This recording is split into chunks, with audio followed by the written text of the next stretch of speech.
السلام علیکم۔ امید ہے کہ سب لوگ خیریت سے ہوں گے، ٹھیک ٹھاک ہوں گے اور اعمال کر رہے ہوں گے الحمدللہ۔ میں 2-4 دنوں سے سوچ رہا تھا کہ بات کر لوں سب سے انڈیویجولی، علیحدہ علیحدہ بات کروں، لیکن وقت کی قلت کی وجہ سے اور ٹائم میچ نہ ہونے کی وجہ سے میرا پاس ٹائم نہیں نکل پایا جس ٹائم پہ لوگ اویلیبل ہوں اس ٹائم پہ میں بات کر لوں ان سے۔ تو کچھ ضروری بات ہے جو میں کرنا چاہ رہا تھا، وہ سب سے بالخصوص اپنے فیملی یعنی کہ ہمارے جو بہن بھائی ہیں، ہمارے والدین ہیں، ان سب سے۔ وہ یہ ہے کہ ہمیں اس چیز کا پتہ ہونا چاہیے کہ حالات جو ہیں وہ اللہ کی بارگاہ سے کیوں آتے ہیں، چونکہ ہمارا یقین ہے اللہ تعالیٰ نے ہمیں دنیا میں بھیجا ہے، سارے کائنات کا نظام اللہ نے اپنے ہاتھ میں رکھا ہے اور اللہ کے چاہنے سے بنتا اور بگڑتا ہے۔ جب انسان کے اعمال اچھے ہوتے ہیں، اللہ رب العزت کے فیصلے بھی انسان کو خوش کرنے والے ہوتے ہیں، اور جب انسان کے اعمال بگڑ جاتے ہیں تو اللہ رب العزت کے فیصلے بھی انسان کو پریشان کرنے والے ہوتے ہیں۔ تو اس حوالے سے یہ ہے کہ ہم سب لوگ کسی اور کی اوپر نظر نہ رکھیں بلکہ اپنی ذات کے اوپر نظر رکھیں کہ میں نے اپنی زندگی میں کون کون سا عمل ایسا کیا جو اللہ کی ناراضگی کا سبب تھا اور میری خواہش اس کے اندر تھی، یا میں اللہ کے حکم کو چھوڑ کر اپنی خواہش پہ چلا اور میں نے اپنی نبی کی زندگی کو چھوڑ کر اپنی ترجیحات کو پسند کیا، اور اس پہ ہم پشیمانی اور اللہ سے توبہ کر سکتے ہیں، پکی توبہ کر سکتے ہیں۔ اور میں سمجھتا ہوں کہ مجھے اپنی ذات سے شروع کرنا چاہیے، اور میری ذات سے یہ ہے کہ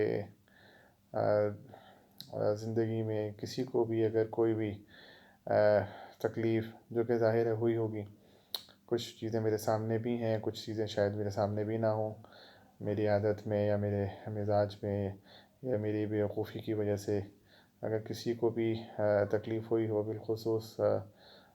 میرے ماں باپ ہیں یا میرے بہن بھائی ہیں، تو میں ان سب سے تہہ دل سے آج جو ہے وہ معافی بھی مانگتا ہوں، اور اللہ سے بھی معافی مانگتا ہوں، اور یہ نیت بھی کرتا ہوں کہ آنے والی زندگی کے میں اللہ تعالیٰ مجھے حقیقی سمجھ دے، دین کی سمجھ دے، فراست دے، اور اللہ تعالیٰ ایسا بنا دے جس میں ہم اللہ کو پسند آ جائیں۔ ابھی تو ایسا نہیں ہے، لیکن اللہ تعالیٰ اس کا احساس دلا رہے ہیں، اور کوشش کریں گے تو انشاءاللہ اللہ تعالیٰ ہمیں ایسا بنا دیں گے جس میں ہمیں اللہ تعالیٰ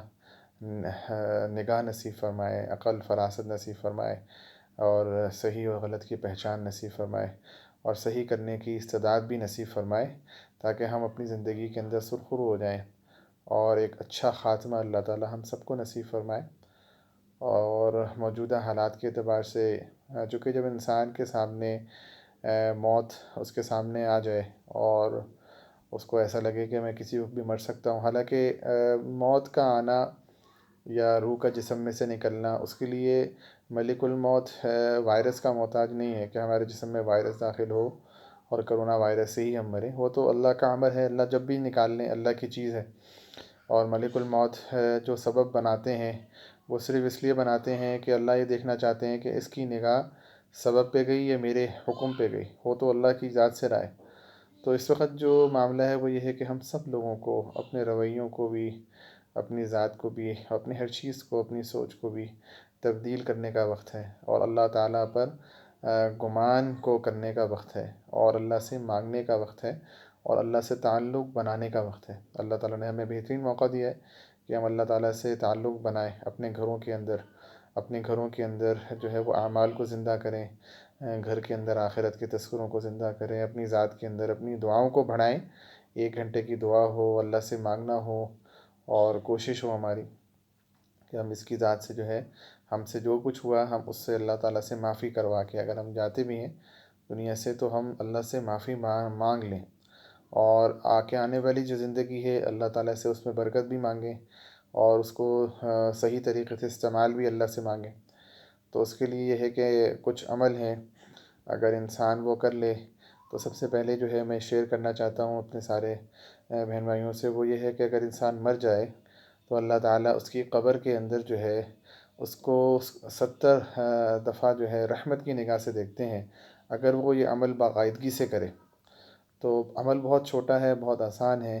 اور اس میں یہ بات میں کہنا چاہوں گا کہ بہت سے لوگ یہ پوچھتے ہیں کہ یہ عمل کہاں لکھا ہے، کون سی حدیث میں سے ہے یا کون سے ریفرنس سے ہے. تو اس وقت مجھے یہ ریفرنس و حدیث تو یاد نہیں ہے، لیکن ایک بات یہاں بتانا چاہوں گا کہ جو عمل جو ہے بینیفٹس یعنی کہ فضائل پر مبنی ہوتا ہے، اس میں علماء اکرام جو ہے ان کا اتفاق ہے کہ وہ عمل جو ہے اس کے کرنے میں کوئی مذائقہ نہیں، کیونکہ اس کو کرنے سے ثواب ہی ملے گا آپ کو. تو اس میں یہ ہے کہ یہ چونکہ فضائل کے اوپر ہے عمل، تو انشاءاللہ یہ ہر انسان کر سکتا ہے. اور بہت سے لوگ اس کو شاید کر بھی رہے ہوں، لیکن پورا عمل کرنے پہ پورے بینیفٹ ملیں گے. یعنی کہ جب اس کی قبر کے اندر یہ رکھا جائے گا تو اللہ تعالیٰ اس کو 70 دفعہ اس کی قبر کو رحمت کی نگاہ سے دیکھیں گے. تو یہ بہت بڑی بات ہے، کیونکہ ہم سب نے جانا تو ہے. آج نہیں گئے، چند سالوں بعد چلے گئے، لیکن دنیا سے تو سب نے جانا ہے، یہ یقین ہے ہمارا. تو اس کے لیے ہم لوگ اپنے لیے کوشش کر لیں، تھوڑا سا عمل کر لیں. تو یہ ہے کہ ہر فرض نماز کے بعد سورہ فاتحہ اور پھر آیت الکرسی. آیت الکرسی پڑھنے کے بعد 3 آیتیں ہیں، اور یہ عمومی طور پہ اکثر لوگ پڑھ رہے ہوتے ہیں، سورہ فاتحہ بھی پڑھ رہے ہوتے ہیں، آیت الکرسی بھی پڑھ رہے ہوتے ہیں. اب اس کے ساتھ صرف 3 آیتیں ملا لیں تو انشاءاللہ یہ فضیلت حاصل ہو جائے گی کہ قبر کے اندر اللہ تعالیٰ روزانہ اس کو 70 دفعہ رحمت کی نگاہ سے دیکھیں گے. اور وہ آیتیں یہ ہیں: شہید اللہ انہ لا الہ الا ہو والملائکۃ واولو العلم قائما بالقسط لا الہ الا هو العزیز الحکیم ان الدین عند اللہ الاسلام قل اللہم مالک الملک تؤتی الملک من تشاء وتنزع الملک ممن تشاء وتعز من تشاء وتذل من تشاء بیدک الخیر انک علی کل شیء قدیر. میں دوبارہ پڑھ لیتا ہوں. اعوذ باللہ من الشیطان الرجیم.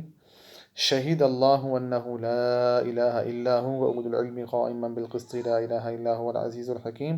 ان الدین عند اللہ الاسلام قل اللہم مالک الملک تؤتی الملک من تشاء وتنزع الملک ممن تشاء وتعز من تشاء وتذل من تشاء بیدک الخیر انک علی کل شیء قدیر. اس عمل کو انشاءاللہ ہر فرض نماز کے بعد کرنا ہے، اور بہت آسان آیتیں ہیں، انشاءاللہ میں نے 2 دفعہ پڑھ لی ہیں. تو ایک تو یہ عمل ہو گیا، اور دوسرا یہ ہے کہ جو بندہ سورہ رحمان، سورہ واقعہ اور سورہ حدید کی روزانہ تلاوت کرے گا